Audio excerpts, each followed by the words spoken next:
देवादिदेव महादेव भगवान शिव घड़दानी त्रिकालदर्शी कैलाशी अविनाशी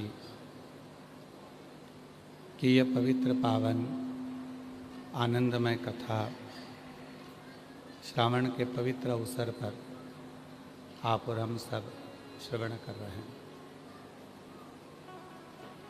कथा के मुख्य आयोजक बोलबम सेवा समिति श्री बोलबम सेवा समिति के अध्यक्ष श्री दया सिंह जी, एक बार जिनके लिए जोरदार ताली बजाकर साधुवाद, जिन्होंने इस दिव्य भव्य आयोजन को आयोजित किया।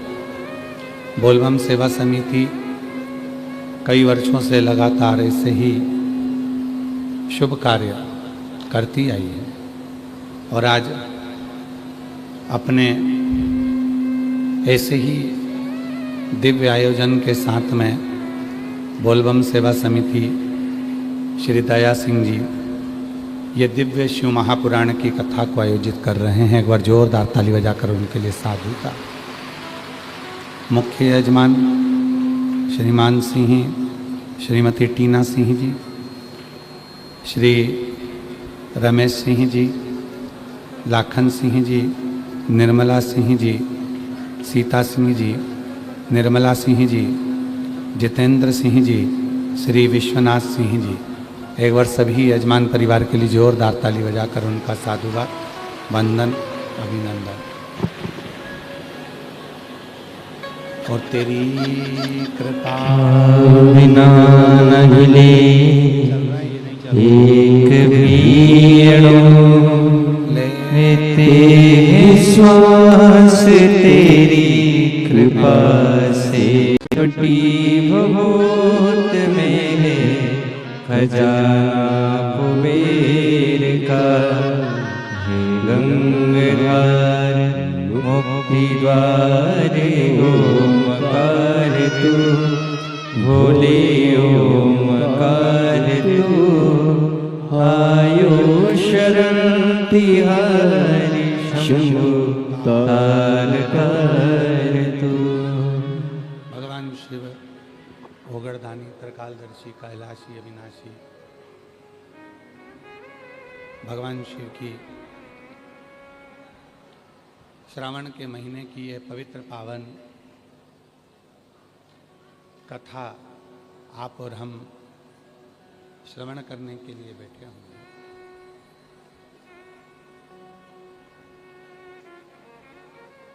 श्रावण का महीना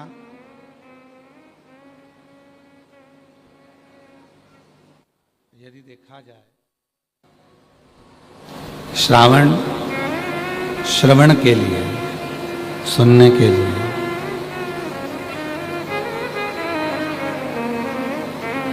केवल कोई सोचे कि श्रावण के महीने में हमें केवल कावड़ का जल लेकर जाना है,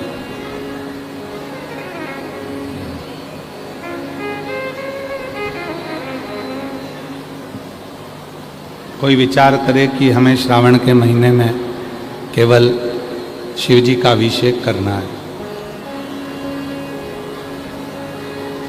कोई विचार करे कि श्रावण के महीने में मुझे 12 ज्योतिर्लिंग करना है। पर शिव महापुराण की कथा कहती है कि श्रावण का मतलब है श्रवण करना। 12 ज्योतिर्लिंग भी जाओ, तीर्थ भी जाओ, कावड़ भी चढ़ाओ, पर उसके साथ में भगवान शिव की पवित्र कथा को श्रवण करो, सुनो।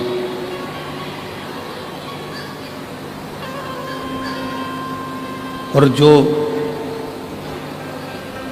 भगवान शिव की यह पवित्र कथा को श्रवण करता है, सुनता है, माँ शबरी अम्बा जी की भक्ति में, नवदा भक्ति में प्रथम भक्ति है संतों का संग करना।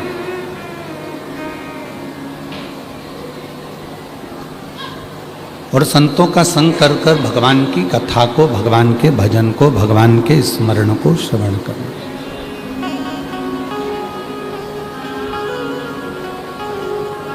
भगवान की अविरल भक्ति को धारण करना। हम क्या विचार करते हैं, शिव जी के मंदिर जाएंगे, एक लोटा जल चढ़ा देंगे, कावड़ चढ़ाने के लिए हम किसी तीर्थ में पहुंच जाएंगे, ज्योतिर्लिंग पर पहुंच जाएंगे।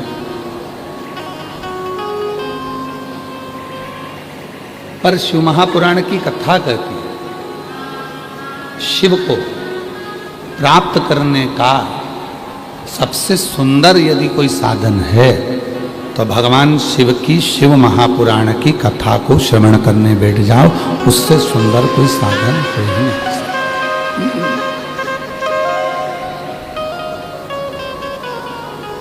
भगवान देवाधिदेव महादेव की कथा को श्रवण करने के लिए बैठ जाओ, भगवान शंकर की पवित्र कथा को सुनने के लिए बैठ जाओ, उससे सुंदर कोई साधन नहीं हो सकता। क्या मिलता है सुनने से, क्या मिलता है श्रवण करने से? तो कहा, जब मनुष्य शिव के मंदिर में प्रवेश करता है,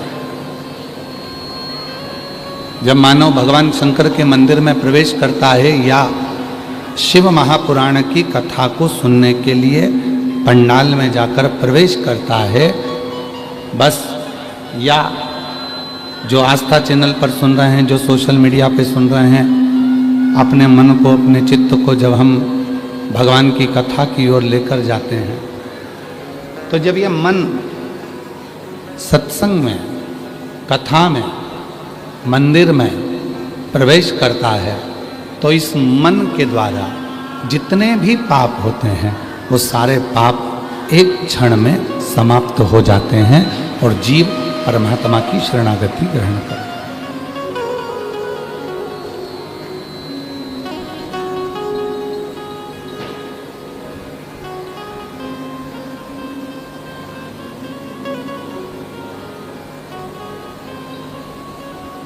और शंभू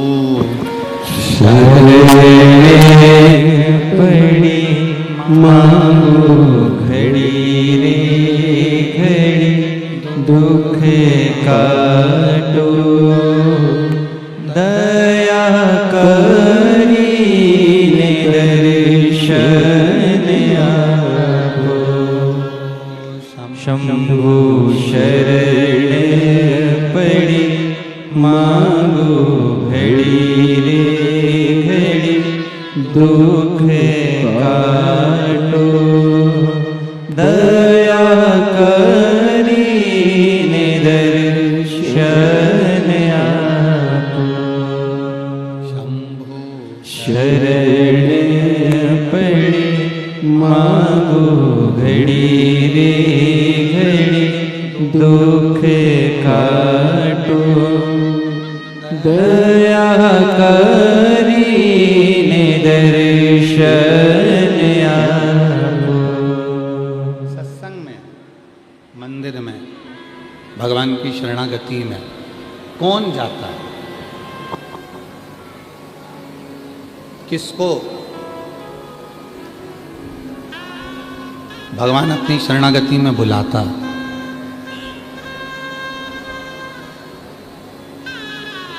सब अपने अपने घरों में व्यस्त हैं, सब अपने अपने कामों में व्यस्त हैं। कोई अपनी फैक्ट्री पर है, कोई अपनी दुकान पर है, कोई अपने व्यापार पर है, कोई अपने कार्य में लगा हुआ है। माताएं भी सब अपने अपने कार्य में व्यस्त हैं, सब अपने कार्य में। पर यदि आप सूचना मिलने पर कि हमारे भिलाई में जयंती स्टेडियम में शिव महापुराण की कथा चल रही है, सूचना मिली, सबको मिली, पर इतने बड़े भिलाई में से भगवान उसी को अपने पंडाल में बुलाता है जो भगवान का रिश्तेदार होता है, शिव का रिश्तेदार, शिव का कोई संबंध उसका पुराना है।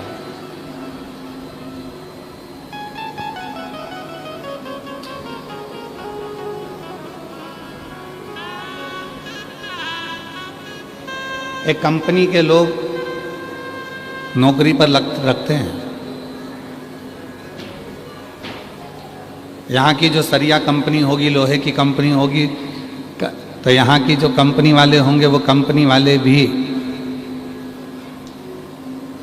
बहुत सारे एजेंट रखे होंगे। उनसे कहा होगा कि हमारी कंपनी का माल लो और इस कंपनी के माल को बेचो। सीमेंट की कंपनी वाला है तो वो भी बेचता है, कपड़े वाला है तो वो भी बेचता है, लोहे वाला है तो वो भी बेचता है। सबने अपनी अपनी कंपनी बनाई है और उस कंपनी का माल सब बेच रहे हैं। पर हर दुकान पर वो कंपनी का माल नहीं मिलेगा। कोई कोई दुकान ऐसी चिन्हित कर दी जाती है कि कंपनी का माल आपको यहाँ प्राप्त हो। उसी तरह भगवान देवाधिदेव महादेव ने भी आपको और हमको, जितने भी ये लाखों करोड़ों जितने भी शिव भक्त संसार में हैं, जो भगवान शंकर को एक लोटा जल चढ़ा रहे हैं, जो शिव के मंदिर जा रहे हैं, जो शिव पुराण सुन रहे हैं, या जिनका मन शंकर जी में लगा हुआ है, जो शिव को किसी भी रूप में भजते हैं, ये निश्चित है कि आप और हम उन शिव की कंपनी के हैं और उसकी कंपनी का कार्य चल रहा है। उसकी कंपनी क्या कर रहे हैं संसार सागर में आकर? आप और हम क्या कर रहे हैं? और हमें विश्वास है जितनी छत्तीसगढ़ की मेरी जीजियाँ बैठी हैं, जितनी छत्तीसगढ़ के मेरे जीजा बैठे हैं, जितनी बेटियाँ बैठी हैं, जितने बेटा बैठे हैं, जितने मेरे बुजुर्ग माँ बाप बैठे हैं, हमें भरोसा है, पूरा विश्वास है। आप जितनी कथा यहाँ से श्रवण कर कर जाते हो, उस कथा में से 7 दिन की कथा में से कुछ कथा अपने जीवन में ऐसी उतार लेते हो कि जब किसी की जिंदगी में दुख तकलीफ आता है तो आप वो कथा उसको बता देते हो और उसको फायदा मिल जाता है। समझो आप शंकर के गण हो और शिव का गण ही कोई मार्ग बता रहा है।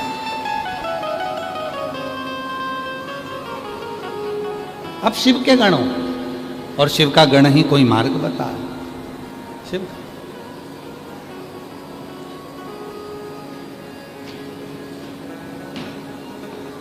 कितनी परीक्षा लेता है बाबा। हम गाड़ी में आ रहे थे तो श्री दया सिंह जी से हम कह रहे थे कि दया सिंह जी, भोले बाबा बिना परीक्षा के कोई कार्य होने नहीं देता है। तो दया सिंह जी कह रहे थे, गुरुजी जब से कथा चालू हुई है तब से रोज प्रतिदिन पानी की झड़ लगी पड़ी हुई है, पानी की। तो हम उनसे कह रहे थे कि दया सिंह जी, कोई पुण्याई होती है तब अपने क्षेत्र में जलवृष्टि अच्छी होती है। ये तुम्हारी पुण्याई है और इन शिव भक्तों की पुण्याई, जो इतनी जलवृष्टि हो रही है, ये शिव की उदारता, ये शिव की कृपा। और परीक्षा कितनी है हम आपसे पूछें, जरा उत्तर देना। जितने भी छत्तीसगढ़ वासी बैठे हैं और जितने भी भिलाई के लोग हैं, बाहर से आए हुए लोग बैठे, जितने शिव भक्त बैठे हैं, उत्तर दोगे? बोलो तो। तुम्हारे घर में शादी है, बारात आ रही है, बारात में 60 लोग हैं, 70 लोग हैं, 100 लोग हैं, पत्रिका बाटी है, 300 आदमी का खाना है, 300 आदमी का भोजन है, और तुमने पूरी तैयारी करी और उसी दिन पानी धड़ धड़ा के आ जाए। अब 300 तो तुम्हारे मेहमान आने वाले, 100 बाराती, 60 घराती घर के लोग, और पानी केकी में रुकू नहीं। विचार करिएगा, व्यवस्था ठीक हो सकती है क्या? जम के बोलो जरा। नहीं। पर मैं भिलाई क्षेत्र के कलेक्टर, एसपी, एसएसपी और यहाँ के सभी अधिकारियों को और बोलबम सेवा समिति को और दया सिंह जी को साधुवाद देता हूँ कि 2 दिन से लगातार 1 मिनट के लिए पानी बंद नहीं हो रहा, उसके बाद भी व्यवस्था भगवान की कृपा से सुचारू चल रही है।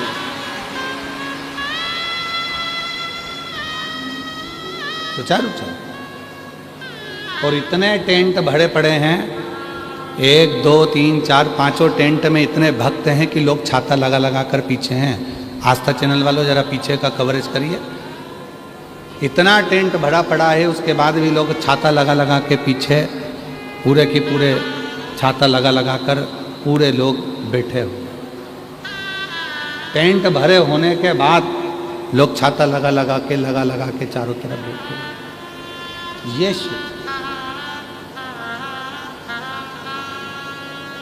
और ये भक्ति, तुम्हारा समर्पण, तुम्हारा स्मरण, तुम्हारा कीर्तन, तुम्हारा मंत्र जाप, ये खाली नहीं जाता, ये खाली नहीं जाता।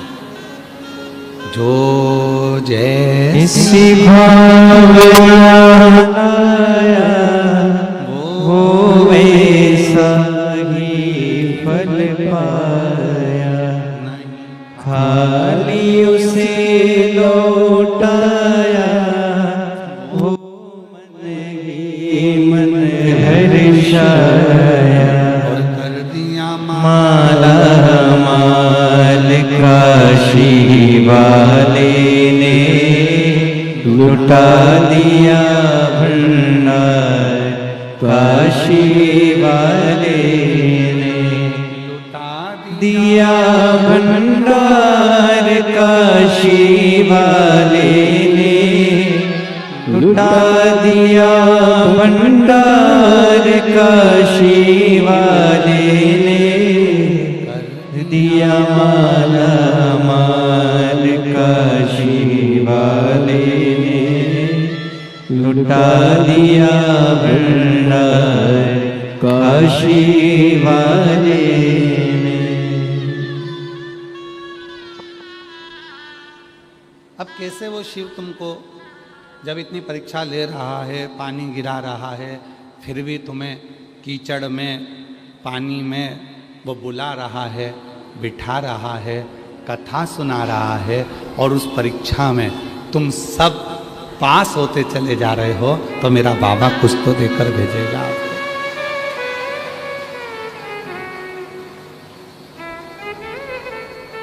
कुछ तो कृपा करेगा वो आप पर, कुछ तो करुणा करेगा वो आप पर। स्वयं माता पार्वती जी ने भी चंचुला देवी से यह प्रश्न किया।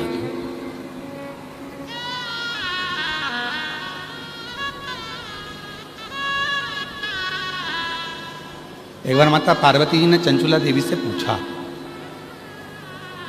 चंचुला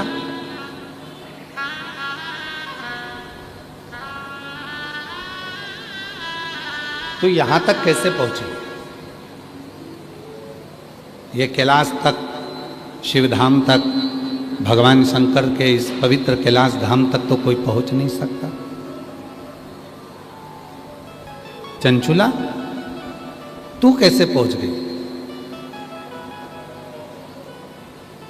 साउंड वाले 5वें नंबर के पंडाल में पीछे जाइए, और वहां थोड़ा लोग खड़े हैं, हाथ हिला रहे हैं, जरा कर देखिए।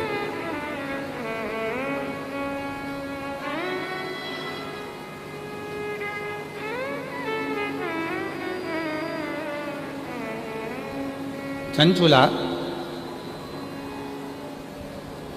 ए चंचुला,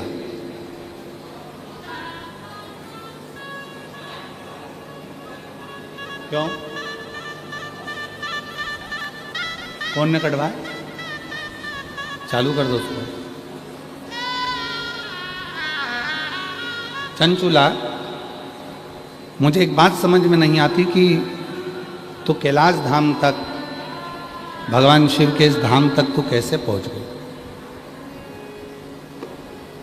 भगवान शंकर के इस पवित्र धाम तक तू पहुंची कैसे? क्या करा तूने?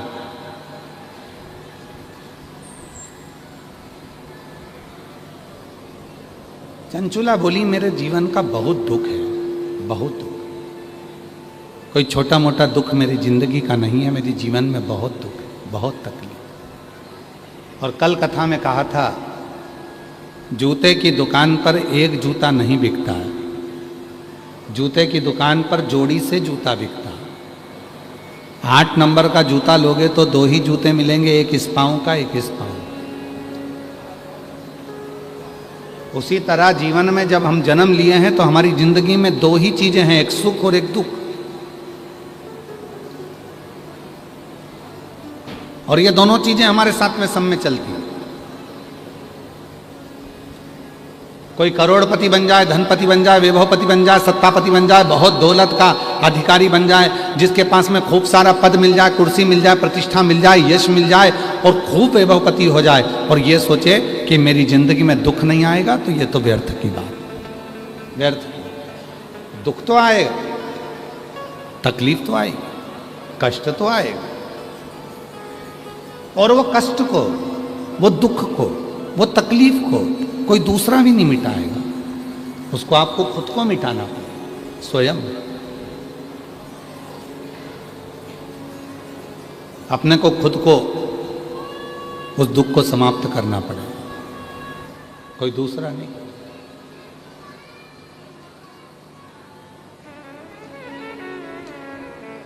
कल हम शाम को जब अग्रसेन भवन में जब पहुंचे, जहां रुके हैं भिलाई में, तो वहाँ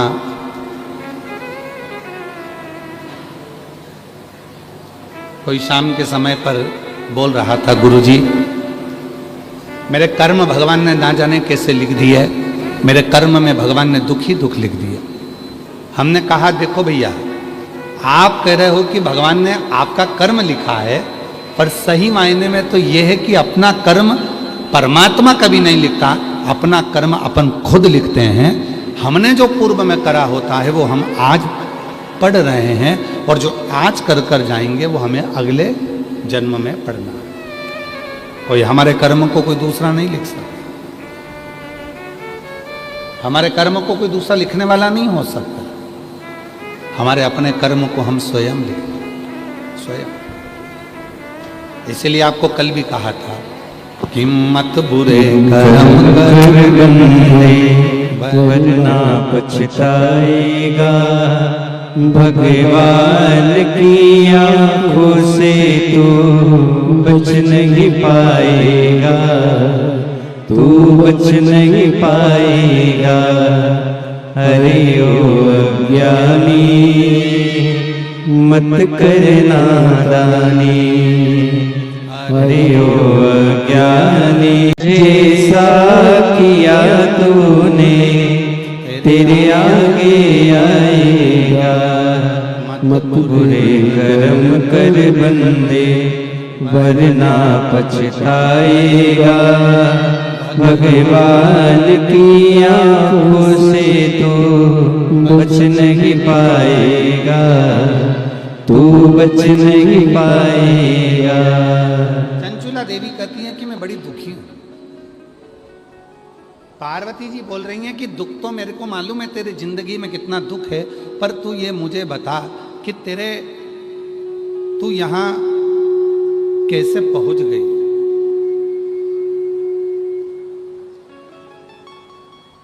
तो यहां पर पहुंची कैसे? लोग मरने के बाद इतनी जल्दी कैलाश नहीं आते,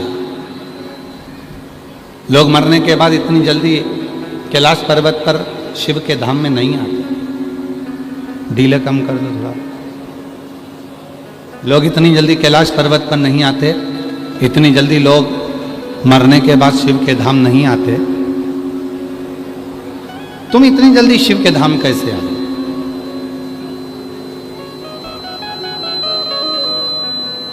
क्या कारण? चंचुला कहती है, मैं एक ब्राह्मण की पत्नी हूं, मेरा पति है बिंदु।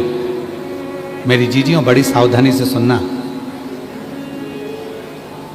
आज कौन सा वार है? जम के बोलो। मंगलवार।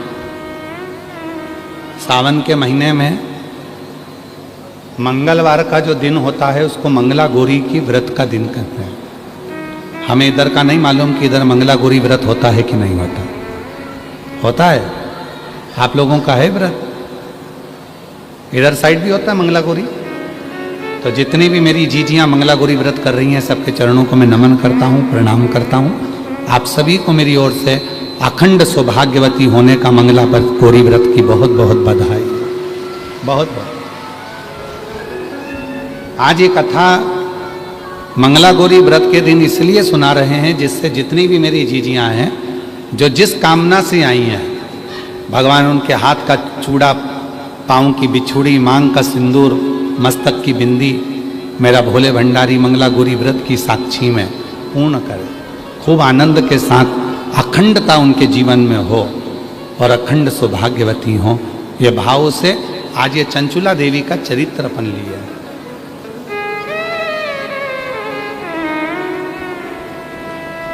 कौन? अच्छा, ठीक है।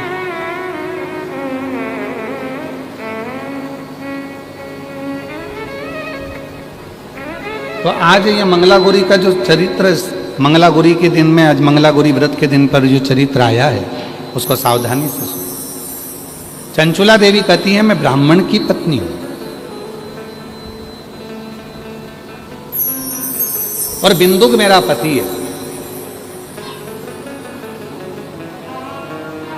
बहुत अच्छा था मेरा पति, भगवत भजन भी करता था, कीर्तन भी करता था, मंत्र जाप भी करता था, नाम जाप भी करता था, भगवत भक्ति में डूबा रहता था। पर उसकी जिंदगी में कुछ ऐसे मित्र आ गए जिन मित्रों ने मेरे पति की दशा को बदल दिया, और दशा बदली तो वो दुर्दशा में पहुंच गया, दुर्दशा में हो गया। व्यसन वो करने लगा, मदिरापान वो करने लगा, जुआ वो खेलने लगा, मंदिर जाना बंद कर दिया, देवस्थान जाना बंद कर दिया, संकीर्तन करना बंद कर दिया, सत्संग करना बंद कर दिया, मंत्र जाप से परे हो गया, दूर।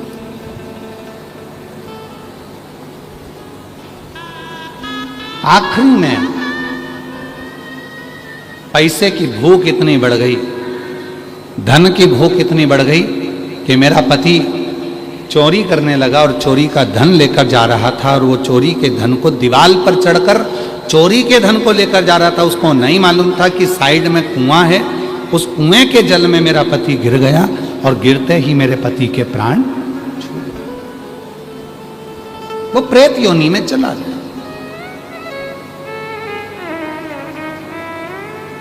जीजियों,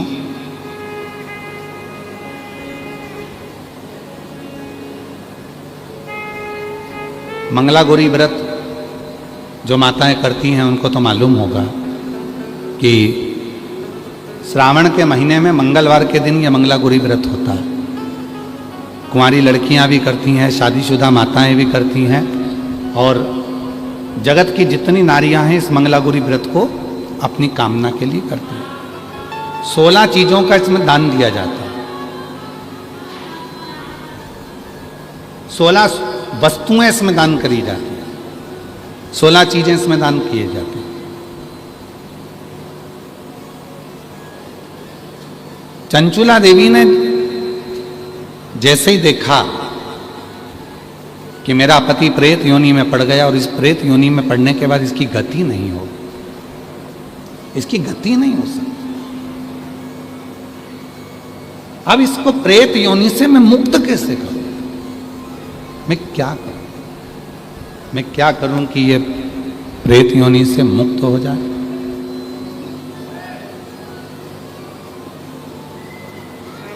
मैं ऐसा कुछ कर दूं जिससे ये प्रेत योनि से छूट जाए, तो करूं क्या?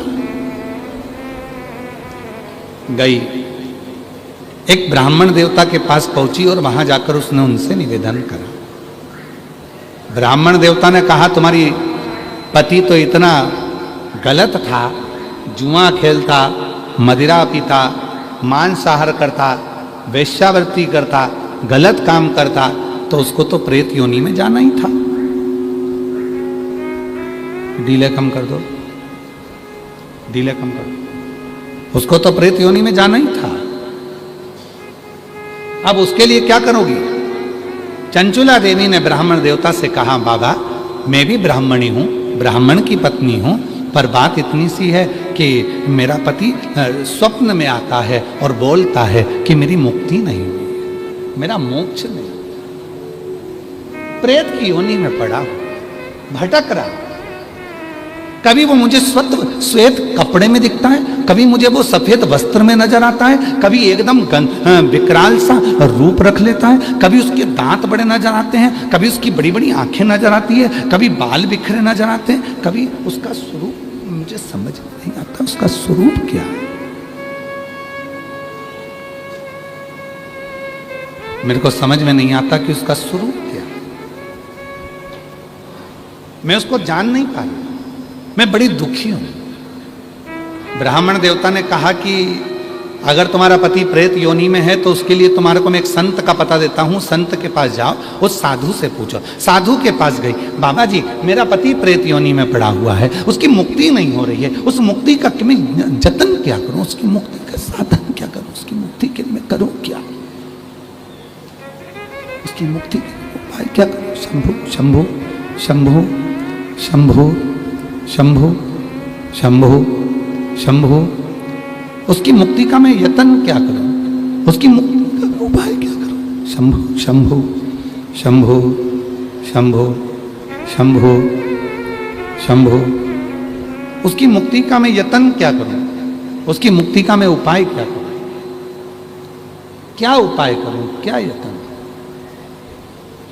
आप जो बताएं मैं यत्न करने को तैयार, मैं उपाय करने को तैयार, आप जो उपाय बोलोगे मैं वो उपाय कर लूंगा। संत ने कहा,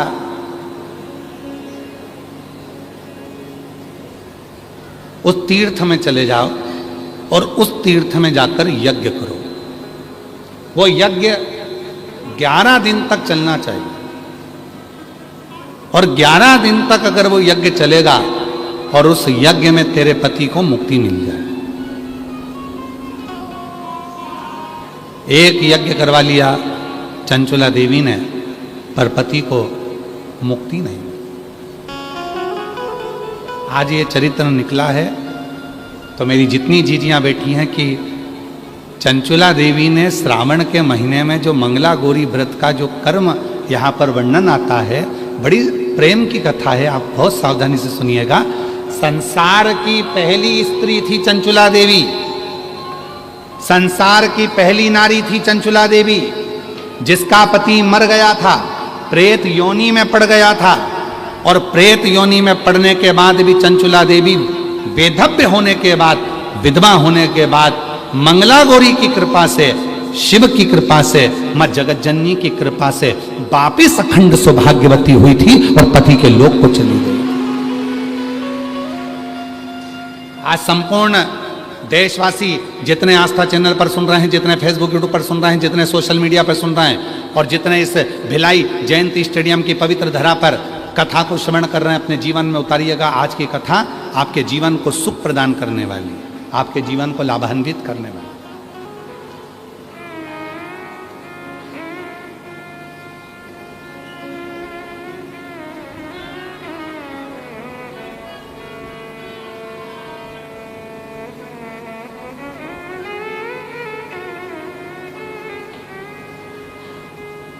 गई चंचुला देवी तीर्थ में जाकर उसने यज्ञ करवाया, पर उस यज्ञ से उसके पति को मुक्ति नहीं। पति फिर दर्शन दिया, और अब की बार पति आया तो वो एक छोटे से सर्प के रूप में उसके कक्ष में आ गया, और कक्ष में आकर उसके जिस जगह पर वो जिस स्थान पर सोती थी, उसी स्थान के कोने में वो बैठा। एक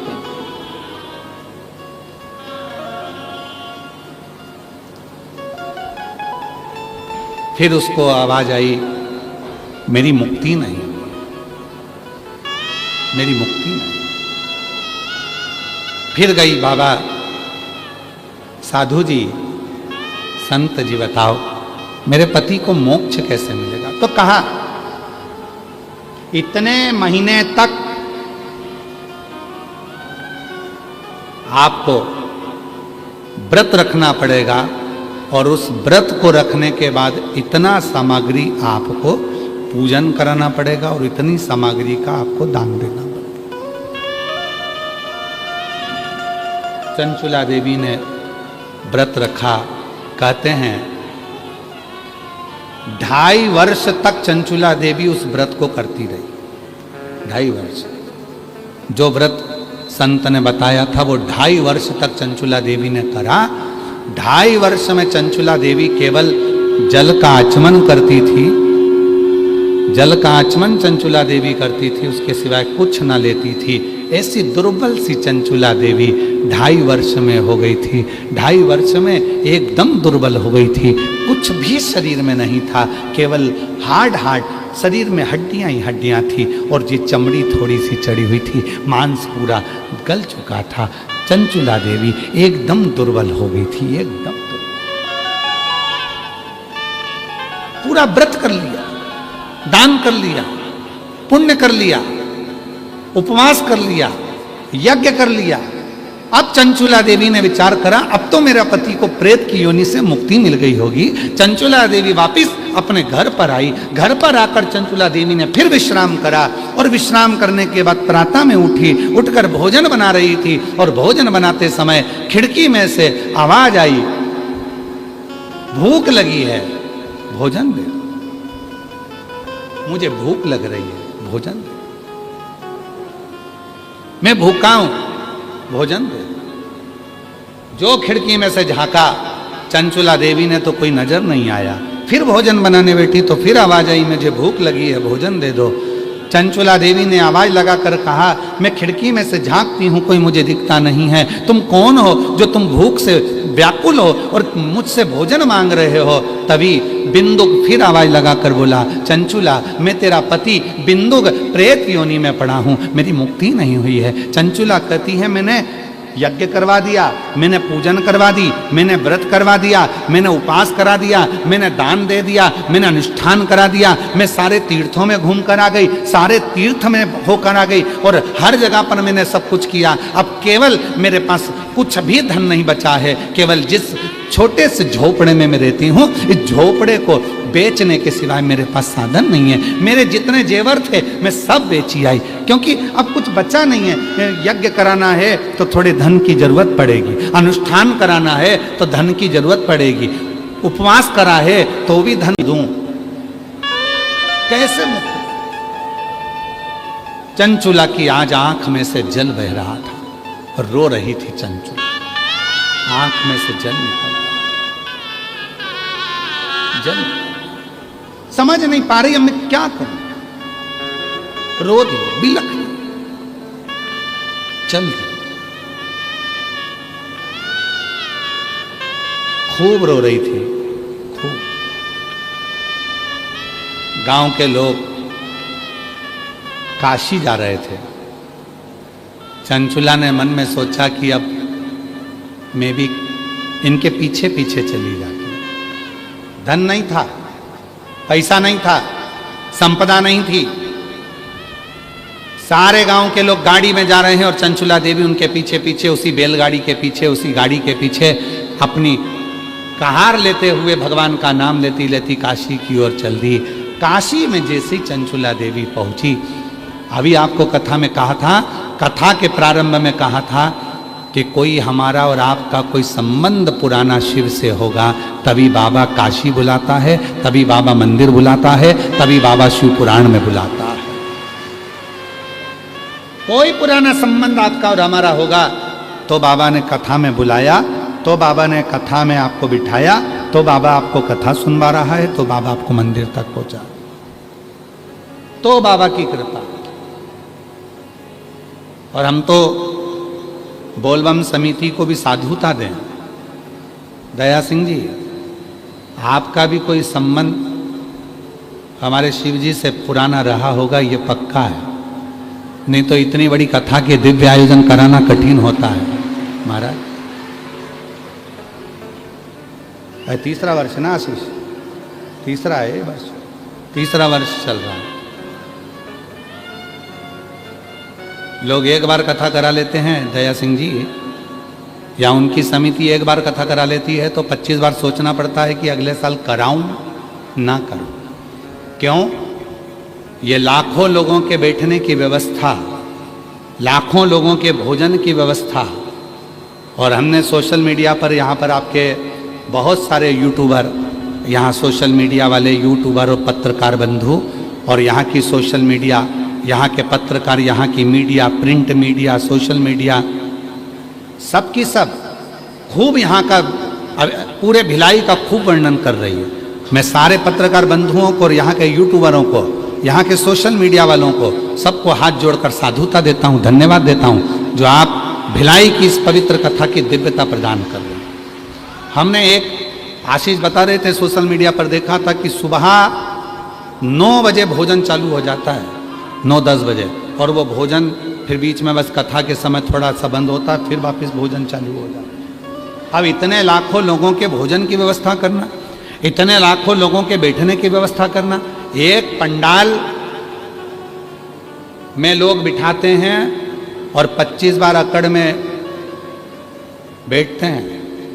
पर धन्यता है आपकी कि कल भी आप नीचे बैठकर कथा श्रवण कर रहे थे और आज भी आप जमीन पर ही बैठकर, नीचे ही बैठकर कथा सुन रहे हैं।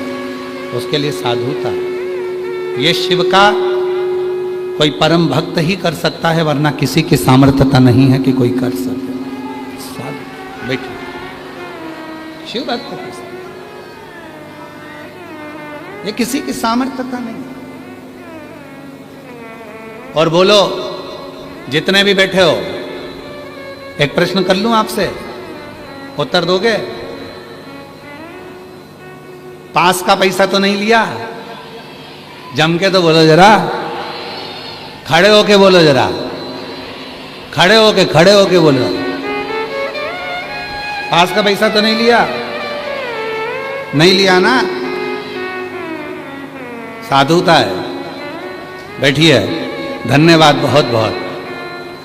इसको कहते हैं सच्चा शिव भक्त, सच्चा उपासक। एक बार जोरदार ताली बजाओ। साधुता, इसी को सच्चा भक्त।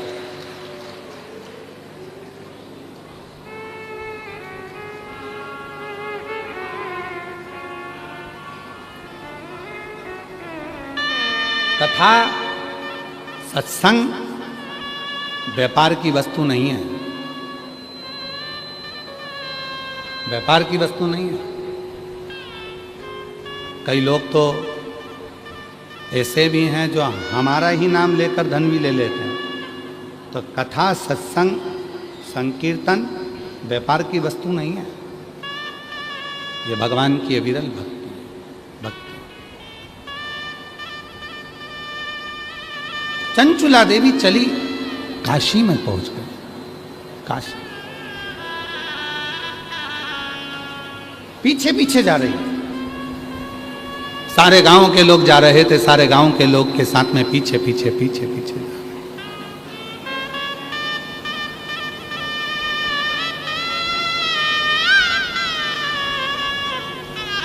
और होता है महाराज, पकड़ के हाथ जो तेरा, कहे तू लाडला छोरा।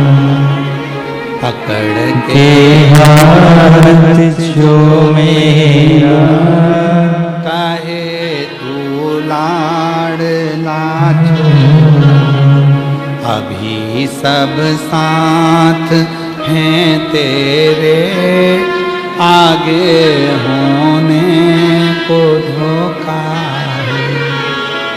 शिव भज लो, शिव भज लो, अभी भजने का मौका है।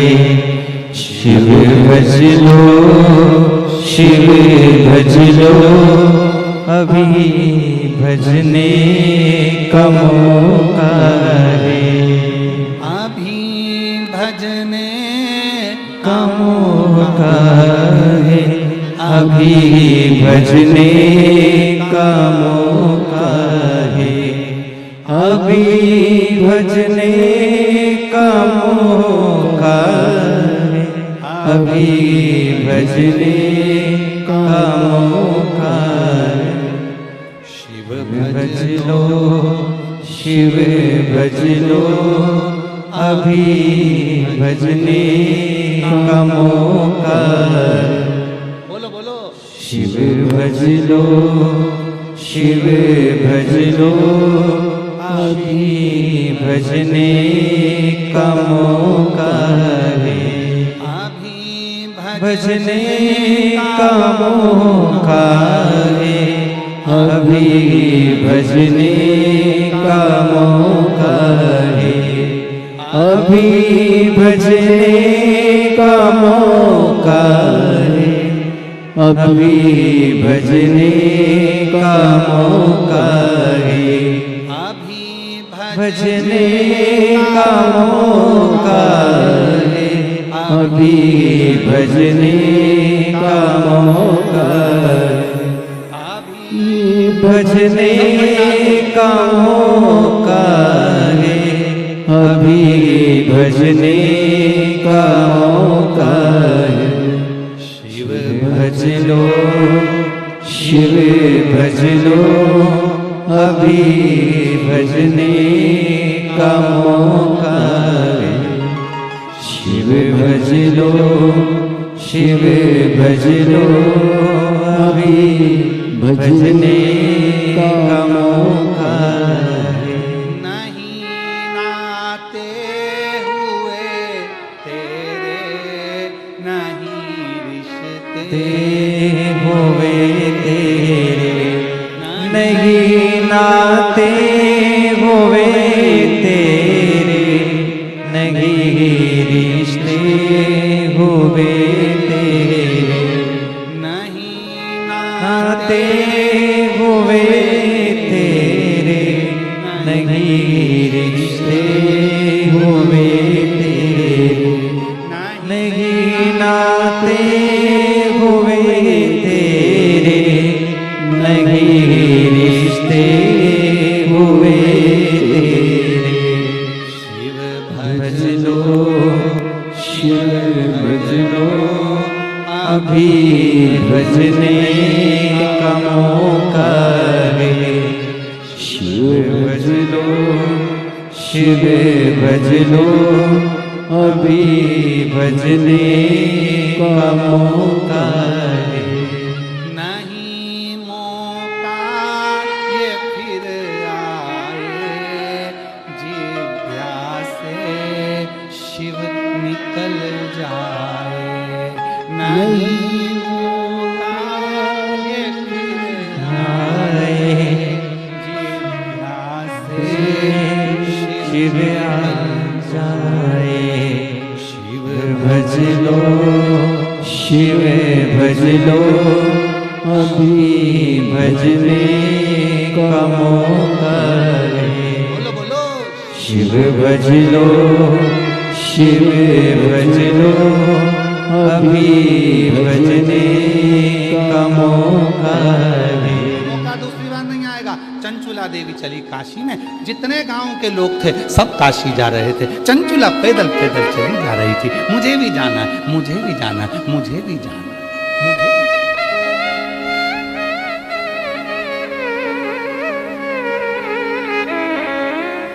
मुझे भी जाना है।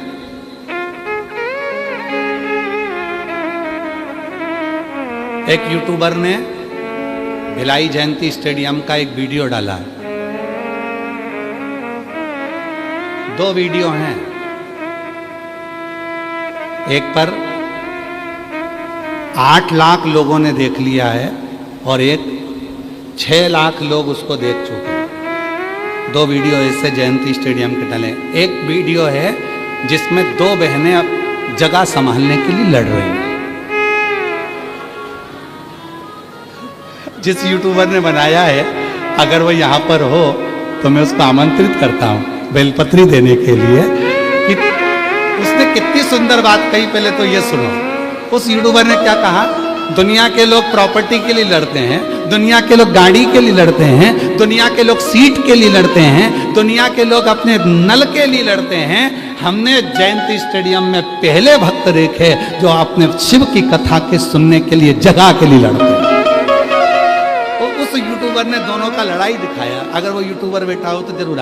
और दूसरा यूट्यूबर है जिसने एक माताजी ढोलक पीट पीट के एक भजन गा रही है, 4-6 माताएं बैठी हैं और उन माताजी के 2 दांत हैं।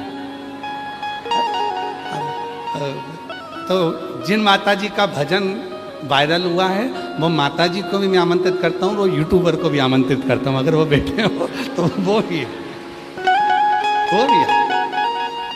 वो बूढ़ी माँ पीली साड़ी में बैठी है और ढोलक पीट पीट के जो गा रही है, जो गा रही है।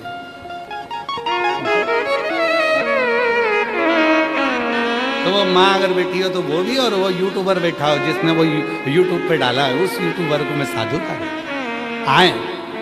हमारी ओर से उनका स्वागत है दोनों यूट्यूबरों का। और वो दोनों बहन जो लड़ रही थी जगह के लिए, वो भी बैठी हो तो आ जाओ, उनका भी स्वागत है, उनका भी स्वागत। लोग धन के लिए लड़ते हैं, लोग संपदा के लिए लड़ते हैं, लोग अपनी कुर्सी के लिए लड़ते हैं, और लोग अपनी प्रॉपर्टी के लिए लड़ते हैं, लोग नल के लिए लड़ते हैं, पानी के लिए लड़ते हैं। पर ऐसे शिव भक्त पूरे छत्तीसगढ़ में ऐसे शिव भक्त हैं, और पूरी दुनिया में शंकर के ऐसे भक्त माँ कौशल्या की नगरी में ही मिल सकते हैं जो भगवान के लिए लड़ते हैं। ये कौशलपुरी में ही मिल सकते हैं, केवल छत्तीसगढ़ में। इसलिए छत्तीसगढ़िया, एक माता जी ने छत्तीसगढ़ी भाषा में पत्र लिखा, हमको जितने पढ़ते बनेगा, नहीं तो हम तुमसे पढ़ा लेंगे।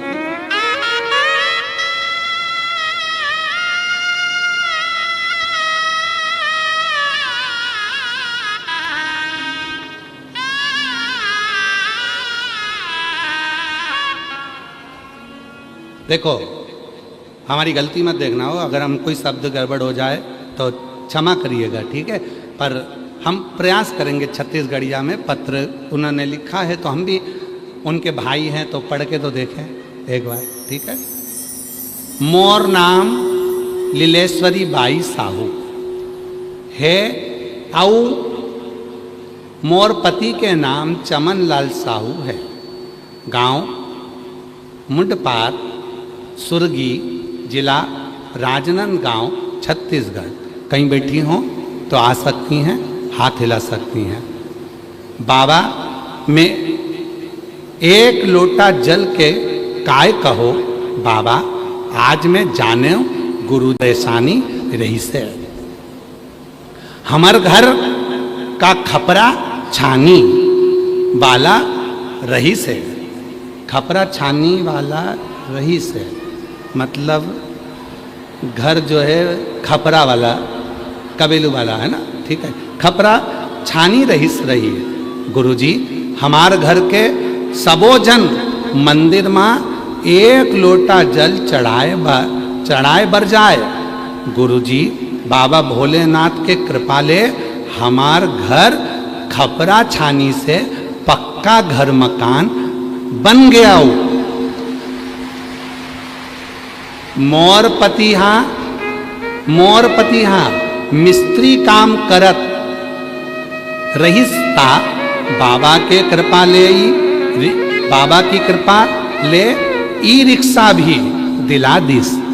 मैं यहाँ आके बहुत खुश हूँ।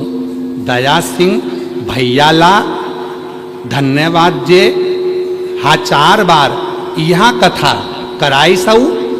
मैं 4 बार आए हो।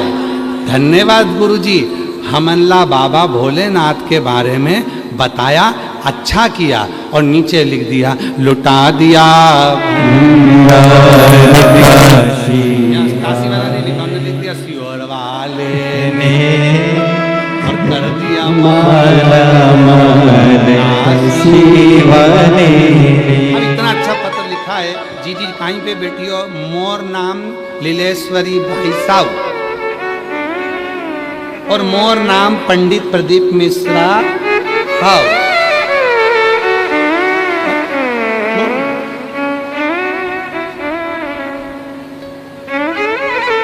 इसमें लिखा है मोर पति को नाम चमनलाल साहू, मोर पत्नी को नाम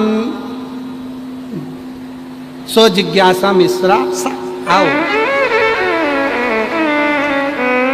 गांव मुंडपार सुरगी, मोर गांव सियोर।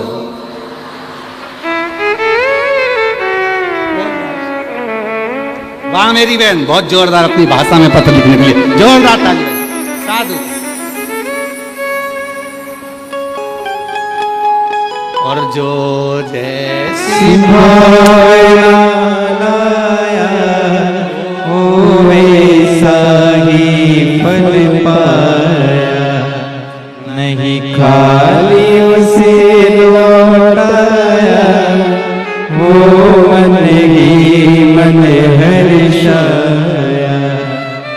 कलिया माला माल काशी वाले ने, लुटा दिया भंडार काशी वाले ने, लुटा दिया भंडार काशी वाले ने, करिया माला माल काशी वाले ने।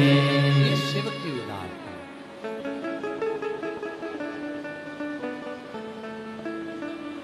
ये शंकर की उदारता,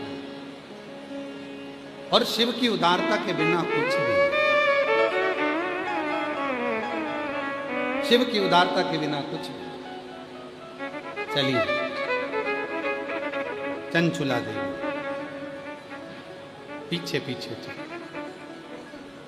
चंचुला देवी,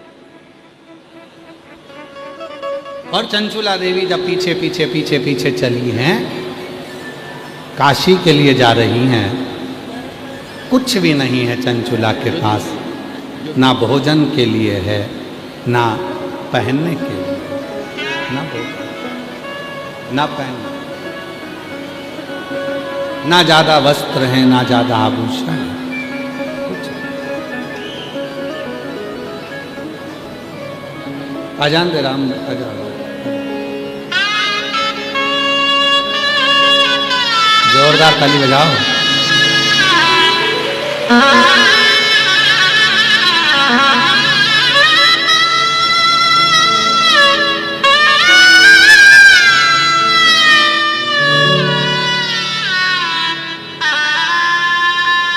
कर भजन गाती हैं, ऐसी मां के लिए जोरदार ताली।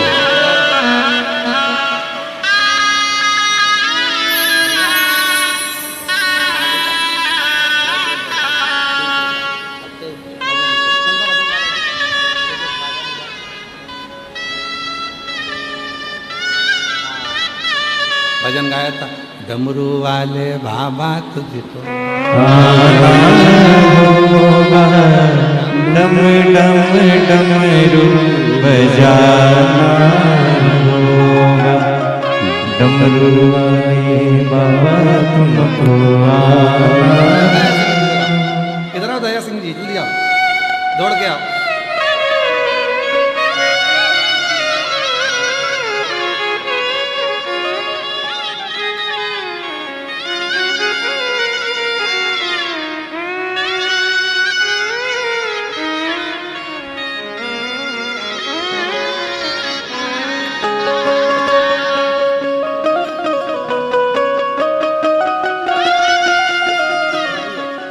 जोरदार ताली बजाकर, साधु था, बहुत बहुत आनंद।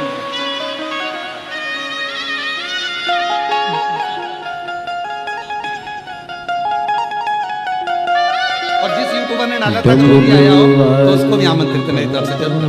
साधु बधाई, बहुत बहुत बधाइयाँ दोनों बेटियों, दोनों माता।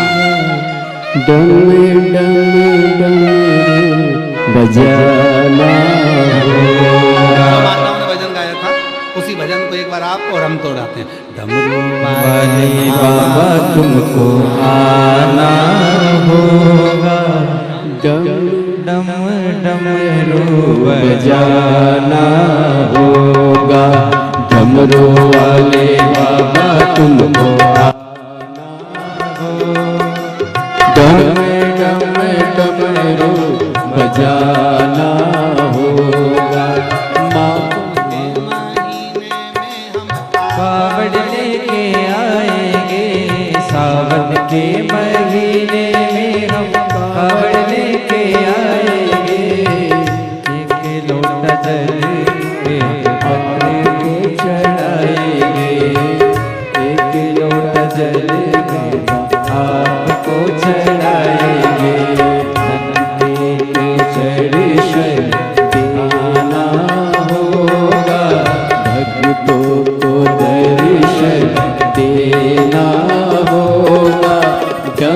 डम डमरू बजाना होगा, डमरू वाले बाबा तुम